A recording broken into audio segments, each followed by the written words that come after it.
الحمدللہ رب العالمین والصلاة والسلام علی خاتم النبیین وعلی آلہ وصحبہ اجمعین وبعد۔ اعوذ باللہ من الشیطان الرجیم، بسم اللہ الرحمن الرحیم۔ ان الذین یلحدون فی آیاتنا لا یخفون علینا، وقال جل وعلا ومن اظلم ممن افترى على الله كذبا او قال اوحي الي ولم يوحى اليه شيء، وقال النبي صلى الله عليه وسلم من كذب علي متعمدا فليتبوأ مقعده من النار۔ صدق اللہ العظیم وصدق رسولہ النبی الکریم، وبعد۔ سامعین و ناظرین، دین بھلائی ہے، خیر خواہی کا نام دین ہے۔ ہم نے ایک سلسلہ دین بھلائی ہے کے نام سے مقالات مکیہ کا الحمدللہ شروع کیا ہوا ہے، اور اس کا یہ 24واں مقالہ ہے۔ اس نشست میں ہم سابقہ مجالس کی طرح یہ بیان کریں گے کہ مرزا غلام احمد قادیانی کس طرح اپنی مطلب براری کے لیے خود احادیث کو وضع کرتا، اپنے باطل نظریہ کو ثابت کرنے کے لیے وہ یوں کہتا کہ احادیث میں آیا ہے، یا اگر کوئی صحیح مرفوع متصل حدیث بھی ہوتی اور اس کے مسلک کے خلاف ہوتی تو اسے وہ رد کر دیتا۔ یہ 3 اسلوب ہیں اس کے احادیث نبویہ کے بارے میں۔ تو اس کی مثالیں ہم دے رہے تھے۔ اس سے قبل ہم نے مرزا کی اس کارروائی کی 9 نمونے پیش کیے۔ 10واں نمونہ ابھی ہم شروع کرتے ہیں۔ مرزا قادیانی چشمہ معرفت، مندرج در روحانی خزائن، جلد 23 صفحہ 329 میں یوں کہتا ہے، اور ایک حدیث میں ہے کہ مہدی کے وقت میں یہ یعنی چاند گرہن اور سورج گرہن 2 مرتبہ واقع ہوں گے۔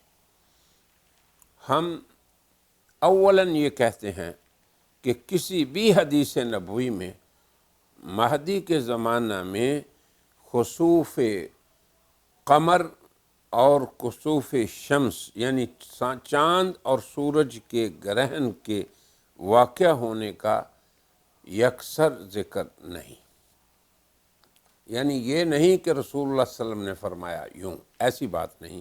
البتہ دار قطنی میں ایک ضعیف الاسناد قول منقول ہے، اور اس قول کے ضعیف ہونے اور اس سے احتجاج درست نہ ہونے پر ہم مستقل طور پر کلام کر چکے ہیں۔ تو گویا کہ اس قول کو قول رسول صلی اللہ علیہ وسلم کہنا یہ کذب ہے۔ ثانیاً، اگر اس قول کو علی سبیل الفرض مان بھی لیا جائے، حالانکہ یہ رسول اللہ کا قول نہیں ہے، یعنی مان لیا جائے کہ ایسا قول ہے، تو اس میں جو ذکر ہوا کہ چاند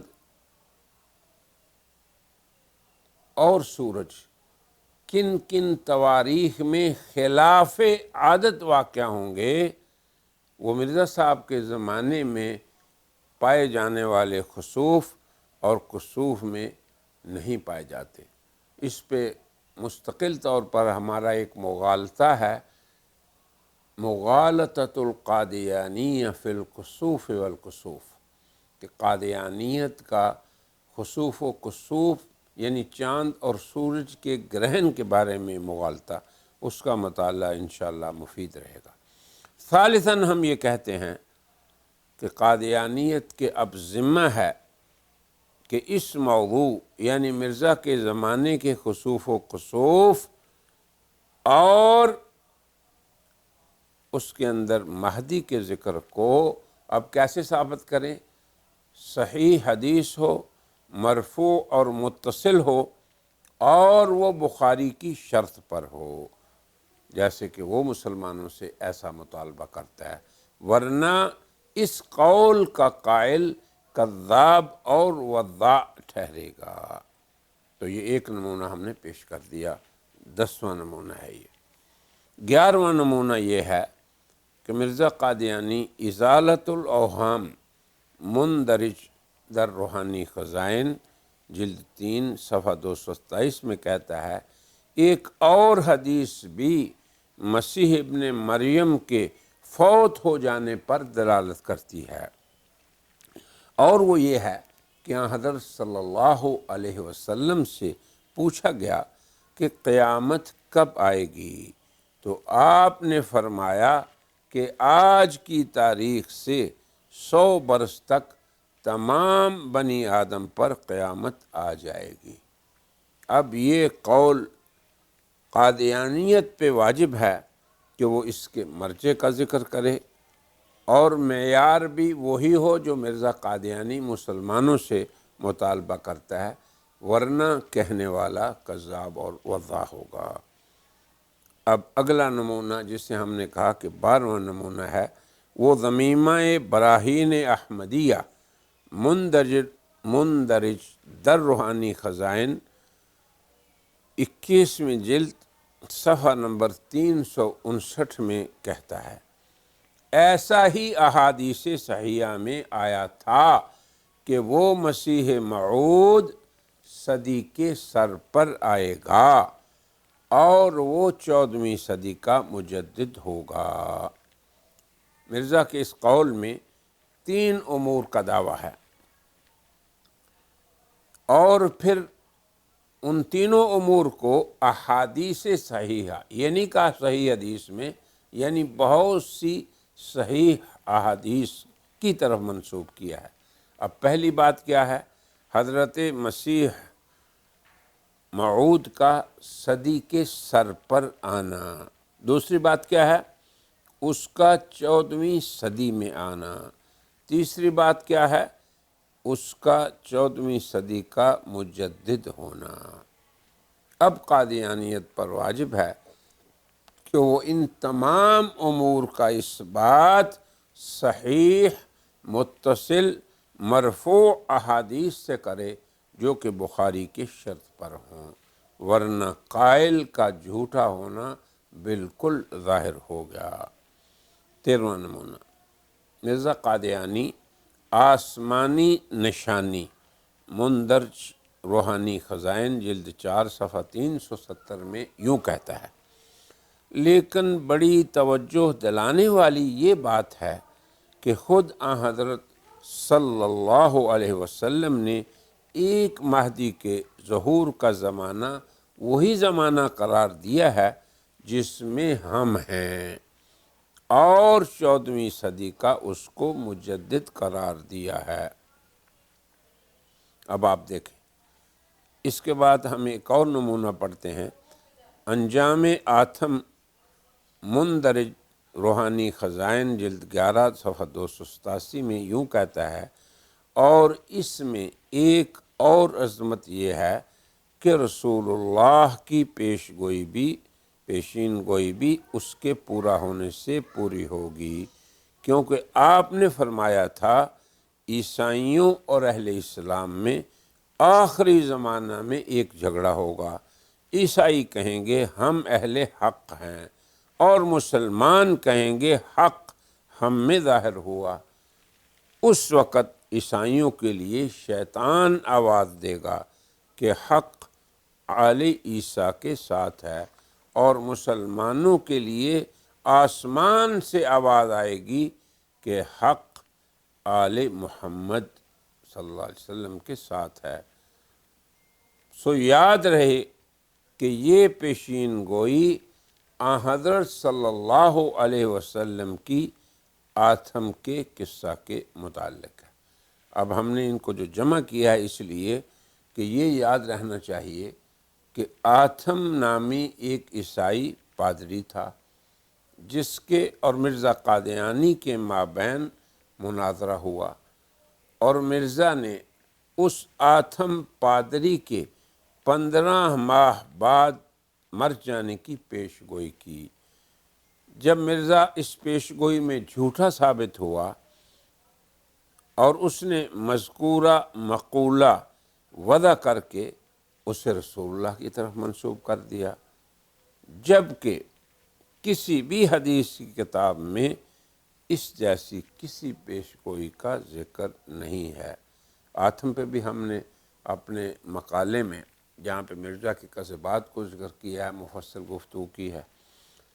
اب دیکھیں وضع حدیث کا 15واں نمونہ نور الحق میں مرزا قادیانی جو روحانی خزائن کی جلد 8 صفحہ 209 پہ مندرج ہے، وہ یہ کہتا ہے، پس رسول اللہ صلی اللہ علیہ وسلم نے خبر دی کہ سورج گرہن مہدی کے ظہور کے وقت ایام کسوف کے نصف میں ہوگا، یعنی 28 تاریخ میں دوپہر سے پہلے۔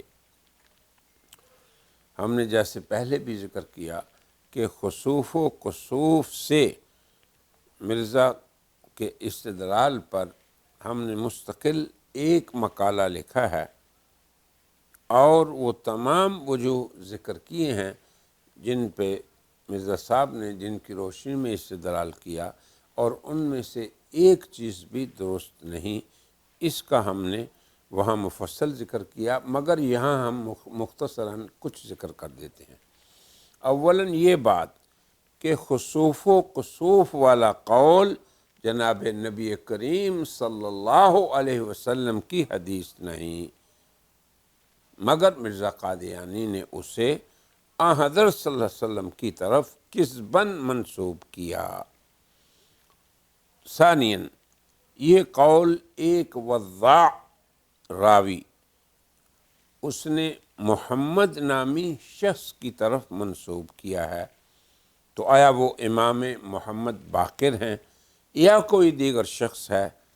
امام محمد کی طرف اس کی نسبت انتہائی ضعیف الاسناد ہے، جس کی وجہ سے اس قول میں نظر ہی درست نہیں۔ ثالثاً اگر بالفرض یہ تسلیم بھی کر لیں کہ یہ امام باقر کا قول ہے تو مرزا کا مقصود پھر بھی حاصل نہیں ہوگا، کیونکہ اس قول مذکور میں جو امور ذکر ہیں کہ مرزا کے زمانے کے خسوف و کسوف کے وہ موافق نہیں ہیں، کیونکہ اس قول میں یہ ذکر ہے کہ خسوف قمر یعنی چاند گرہن اول رمضان کو ہوگا اور کسوف شمس یعنی سورج گرہن یہ وسط رمضان میں ہوگا۔ اب آپ دیکھیں، اول رمضان اور وسط رمضان، سب کو پتہ ہے کہ اول رمضان یکم دو تین یہ اول رمضان کو کہتے ہیں، اور وسط 15 اور اس کے آگے پیچھے کو کہتے ہیں، مہینے کا وسط ہوتا ہے۔ مگر مرزا کے زمانہ میں کیا ہوا؟ وہی جو کسوف کے ایام ہیں، سبھی جانتے ہیں کہ 27، 28، 29 یہ سورج گرہن کے ایام ہوتے ہیں۔ اب جب 28 کو ہوا تو یہ نصف تو نہیں ہوا مہینے کا، 28 مہینے کا اخیر ہوتا ہے، نصف نہیں ہوتا۔ تو 27، 28 اور 29 اس میں 28 وسط ہے، تو وسط کو نصف کہنا یہ سراسر جہالت اور حماقت ہے، اور وسط کو نصف کہنا یہ عقل کے بھی خلاف ہے اور لغت کے بھی خلاف ہے۔ معمور من اللہ شخص کی اس طرح کی ہرگز تعبیر نہیں ہوتی، بلکہ یہ اس بات کی دلالت ہے کہ مرزا غلام احمد قادیانی اپنی مطلب کے لیے اقوال وضع کرتا تھا، اور یہی ہمارا موضوع ہے اس مقالے میں۔ اب 16واں نمونہ دیکھیں۔ مرزا غلام احمد قادیانی اپنے اشتہار میں جو اس نے اپنے عام مریدین کے افادے کے لیے 12/8/1907 میں چھپوایا۔ وہ کہتا ہے حضرت صلی اللہ علیہ وسلم نے فرمایا کہ جب کسی شہر میں وبا نازل ہو تو اس شہر کے لوگوں کو چاہیے کہ بلا توقف اس شہر کو چھوڑ دیں۔ اب آپ کو پتہ ہے آج کل کرونا کا زمانہ ہے، اور اس میں بہت سے علماء بھی وبائی بیماریوں کا تاریخ میں ذکر کرتے ہیں، اور سبھی جانتے ہیں کہ حضور اکرم صلی اللہ علیہ وسلم نے یہ فرمایا تھا کہ جہاں وبا ہو وہاں والے لوگ باہر نہ نکلیں اور باہر والے لوگ وہاں نہ جائیں۔ مگر مرزا صاحب کہہ رہے ہیں کہ وبا جب کسی شہر میں نازل ہو تو اس شہر والوں کو چاہیے کہ بلا توقف اس شہر سے نکل جائیں۔ لہٰذا ہم قادیانیت کو کہتے ہیں کہ اپنی اس وضع شدہ حدیث کو، جس کو مرزا صاحب نے حدیث رسول کہا، اس کا کوئی مرجع ذکر کریں، اور پھر حدیث بھی ایسی ہو جو صحیح مرفوع اور متصل ہو اور بخاری کی شرط پر ہو۔ تو آج کی اس مجلس میں ہم انہی نمونوں پر اکتفا کرتے ہیں جو مرزا صاحب کے احادیث وضع کرنے کے لیے بہت بڑی نشانات ہیں۔